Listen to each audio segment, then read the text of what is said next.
Biashara ndiye aliyeondoka na pointi 3 katika uwanja huu wa Pentagon. Tupo na kapteni wa timu ya Biashara kuzungumzia zaidi mchezo huu. Yeye aseme ya moyoni mwake ushindi huu umetokana zaidi na nini? Habari yako? Mechi hii umeionaje? Lakini hongereni sana kwa ushindi. Siri ya ushindi huu ni nini? Ni maandalizi tu ya ligi yenyewe, maana ligi sauti kaka. Ni maandalizi ya ligi ngumu, kwa hiyo tunajiandaa kushinda. Kama tumeshinda. Mnajiandaje kwa michezo ijayo? Biashara mlitoka wakati wa finali, lakini sasa mmeingia upya katika ligi hii ya Pasaka. Mnajiandaje kubato na timu pinzani? Tumejiandaa kushinda. Asante sana kapteni, watakie kila la heri. Tupo na kocha wa timu hii ya Biashara ambapo leo zia mchezo huu ambapo wao wameondoka na pointi 3 muhimu. Habari yako kocha? Salama kabisa. Majina yako ni nani? Naitwa Salum Kitogo. Hongereni kwa ushindi huu wa leo. Asante sana. Siri ya ushindi huu ni nini? Ni kujituma. Pia tulikaa kwa pamoja tukaongea na wachezaji, tukaambia nini cha kufanya. Tulikuwa tunaijua hii timu, tulicheza nao nafikiri ligi iliyopita. Umeona walifunga 4, kwa hiyo tukajua madhaifu yao, tukajipanga, leo moja tumeshinda. Ligi iliyopita kauli mbiu yenu ilikuwa ni imani. Ndio. Sasa ni ligi mpya ya Pasaka, kauli mbiu yenu ni nini? Kauli yetu sisi ni ile ile. Imani. Biashara ni imani.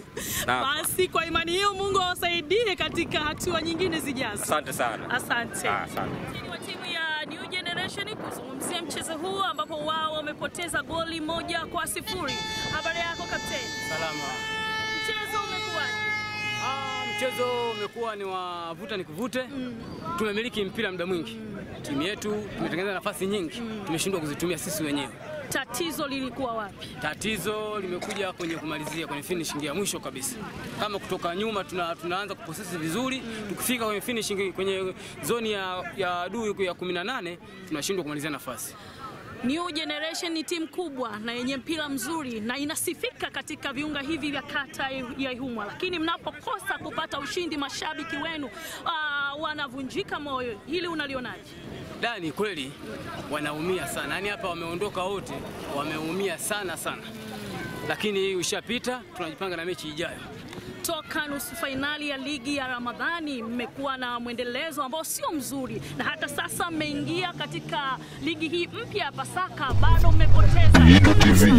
Michezo na burudani. Lakini kupata ushindi kwa mashabiki wenu, lakini kujiweka vizuri katika nafasi nzuri katika ligi hii. Kiukweli nipende kuambia mashabiki wetu wasikate tamaa sisi. Hata kwenye ligi hii taarifa imekuja, tumeingia kama 50-50. Lakini ni wapi matumaini, tutakaa vizuri, wataenjoy tu. Unawaambia nini mashabiki wenu? Mashabiki wetu waendelee kutupa sapoti kama walivyoendelea leo hii. Kufungwa ni kawaida, mojawapo ya mchezo. Asante sana, niwatakie kila la heri. Nashukuru. Asante. Kocha wa New Generation kuzungumzia mchezo huu ambapo wamepoteza katika mchezo huu wa leo. Habari yako kocha? Salama. Poleni na mchezo huu wa leo, poleni kwa matokeo haya ya leo. Tunashukuru Mungu, tumeanza vizuri. Na yani kwenye kumalizia wachezaji wangu kidogo leo hawako. Unafikiri kama wewe kocha, tatizo kubwa lilikuwa wapi? Mmeshindwa kupata alama 3. Tatizo kuna wachezaji wengine sijawapata leo. Ila na kwa game ijayo tutakuwa vizuri. Tutafanya vizuri zaidi. New Generation ni timu kubwa katika kata hii ya Ihumwa, lakini ligi iliyopita haikufanya vizuri. Unajipangaje katika ligi hii ya Pasaka? Kwa ligi hii ya Pasaka nimejipanga vizuri. Kwa kupoteza mchezo, mojawapo ya mchezo kwa matokeo 3. Kwa leo nimepokea tokeo la 3.